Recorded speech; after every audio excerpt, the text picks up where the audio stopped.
आप जानते हैं कि पाकिस्तान में मादी वसाइल की दौलत 6 से 8 ट्रिलियन डॉलर्स के करीब है। इसमें तांबा, सोना, लिथियम, कोबाल्ट, निकल, जिरकॉन, बेरिलियम और रेयर अर्थ अनासर शामिल हैं, जो दुनिया की तवानाई और सनती टेक्नोलॉजीज के लिए नहायत अहम है।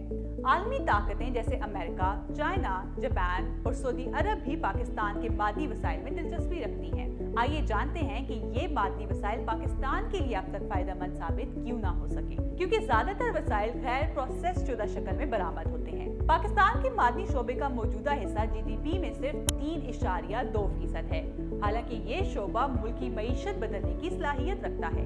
दरअसल मसले की जड़ मिनरल वैल्यू चेन में है, यानी वो अमल जिससे मादनियात को जमीन से निकालने के बाद इन्हें प्रोसेस करके ऐसी कीमती मसनूआत में बदला जाता है जो आलमी मंडी में कई गुना ज्यादा कीमत रखती हैं। इस सिलसिले में इब्तदाई मरहला एक्सप्लोरेशन है, जिसमें जियोलॉजिकल सर्वेस और दीगर जदीद टेक्नोलॉजीज के जरिए ज़खायर की शनाख्त की जाती है। इसके बाद आती है माइनिंग या इस्तखराज, जिसमें जमीन से कीमती मादनियात निकाली जाती हैं। अगला मरहला है प्रोसेसिंग और रिफाइनिंग का, जिसमें खाम मादनियात को आला मयार की शक्ल में तैयार किया जाता है ताकि सनती इस्तेमाल के लिए काबिल कबूल हो। और इसके बाद आता है इंटरमीडिएट प्रोसेसिंग और आला मसनूआत की तैयारी, जैसे बैटरीज, सोलर सेल्स और विंड टरबाइन्स। आखिर में लॉजिस्टिक्स और मार्केट में तरसील शामिल है ताकि मसनूआत सारिफीन तक पहुँचे और मुल्क को माली फायदा हासिल हो। अगर ये सिलसिला मुकम्मल और मरबूत ना हो तो पाकिस्तान सिर्फ खाम माल बरामद करने वाला मुल्क रह जाएगा और हकीकी फायदा हासिल नहीं कर पाएगा। ये सिलसिला न सिर्फ इक्तिसादी तरक्की के लिए अहम है बल्कि स्ट्रेटेजिक अहमियत भी रखता है। आलमी तवानाई की मुंतकिली और क्लीन टेक्नोलॉजीज के लिए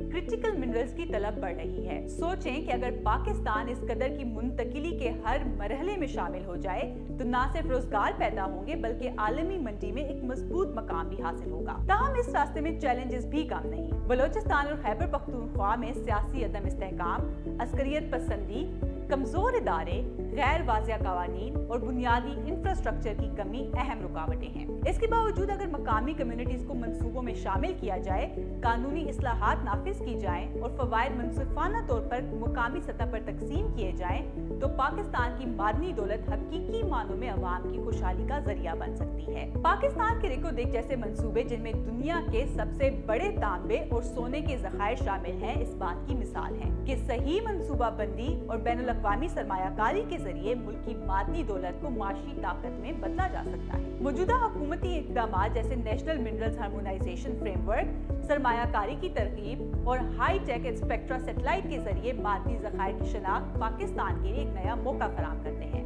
मुख्तसरन ये कि पाकिस्तान के लिए वक्त की जरूरत ये है कि वो अपनी मादनी दौलत को सिर्फ खाम माल के तौर पर ना देखे बल्कि मुकम्मल मादनी कदर की सिलसिले में सरमायाकारी करे, ताकि रोजगार, मकामी तरक्की और आलमी मार्केट में नुमाया मकाम हासिल किया जा सके। यही मुल्क की मईशत को मुस्तहकम करने और अवाम की जिंदगियों को बेहतर बनाने का हकीकी रास्ता है।